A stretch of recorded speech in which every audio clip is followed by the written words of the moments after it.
Hey everyone, Loki here, and thanks for tuning in. Today we're gonna try to discuss Kherson liberation operation, and once again how Ukrainian military forces showed their tactical and strategical superiority, as well as counteroffensive capabilities, and what actually led to all the success we had recently. So first of all, let's start that Kherson was basically the only big city that Russia have captured since the 24th of February, and it was the only they really fast took it over because they had really big columns, and they had a really close range with Crimea, and they had this swarming capabilities there, and really fast they just stomped on the city. But Kherson tactically is really hard place to hold on, and the reason for that is the supply lines, because it's over the Dnieper River, which means you have two sides of the river, and the main forces were on the other side of the river. So you need to move forces, you need to move supplies, and you need to move everything through this like thin supply lines, like few bridges and things like that. And what Ukraine and our military forces was really successful in preparation for this operations is basically hitting all those backlines, supply lines, and bridges. But there is a multitude of factors that led to this success, and of course, both tactical and strategical. So the strategical standpoint was that we were cutting the backlines all the time, preparing for the assault. There was a lot of clashes on the other bank of the river.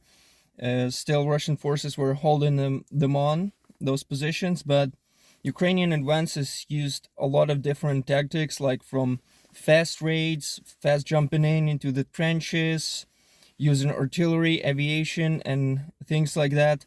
Kherson is basically in the south of Ukraine, and it's really plain and open field, which means it's really hard to get there unnoticed. So you always be noticed, and the most things that were used there were, of course, artillery and aviation. Ukrainian aviation was extremely successful there. The barrel artillery was extremely successful. We were using the high precision artillery, the ones from provided by NATO.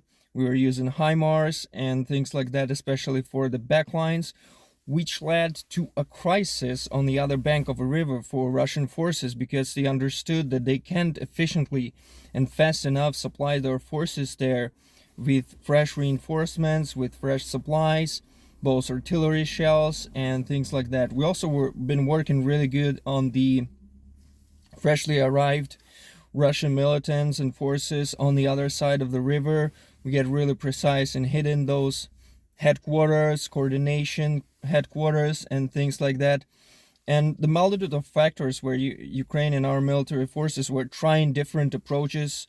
We were trying like where they have the weak spots, where they have the strong spots, what we can do there. Was it the aviation? Was it the artillery? And the infantry always moved in the armored vehicles, so trying to go really fast, jump in, but of course with the good support of artillery and aviation, trying all those things and multiplying the pressure all the time led to Russian forces actually crumbling on the other bank of the river, the side of Kherson city. So it led to them understanding that they can't hold on. Like whatever they do, they just can't hold on, because all the backlines are really thin. They try in this pot-on bridges, like special bridges, but we still hit them up. All the constant pressure from Ukraine, all those raids, like fast and furious assaults on their position, taking over, liberating small villages. And also they understood that the winter is coming and it will be really hard to hold like small villages and small settlements on the other bank of the river. Whatever you do, how hard you tried, the colder it becomes, the worse the weather becomes, it exponentially become harder for them to deliver supplies and artillery shells and everything like that. Also, our pilots and jet fighters were just like superior in the sky, are like helicopter fighters and both jet fighters. They showed an immense understanding of their craft, and they were just so much better than the Russians. And also we had a lot of aerial defense, both in hands like stingers and things like that, and the other ones more stationary with the rockets. So all of this and a multitude of factors only confirms that Ukrainian military forces are just superior to the Russian on a lot of things and factors, such as like understanding the strategical and tactical standpoints that we can use basically and crumble the Russian defenses, understanding how we can, what we can do, and also Russian underestimating the challenges that they are facing. And they trying to have all those mobilized units just like cover up the open breaches in the defenses, and it doesn't work because Ukraine has such a good infantry, such good soldiers and motivation, the leaders that understand how to do the warfare and what they can do. So it's really hard for them to hold on, and it's a great thing to see that we as Ukrainians and our military forces understand so much more and showing the counteroffensive potential. This was one of the concerns in the starting months of the war, when we got into this holding on and stalemate, where everyone was asking questions: can Ukraine have a counteroffensive? Look at it now, guys.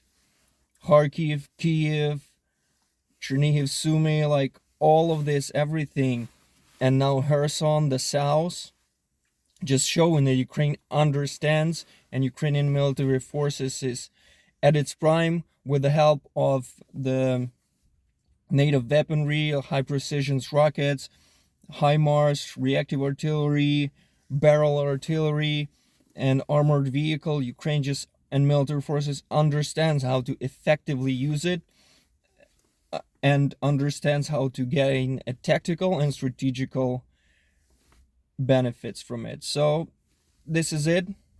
Long live Ukraine. We're showing up. We have a strong message here for the Russians that they have no chances winning the war, and that Ukraine will win, will regain all our territories, and will drop them back. Thanks everyone for the support, and see you around.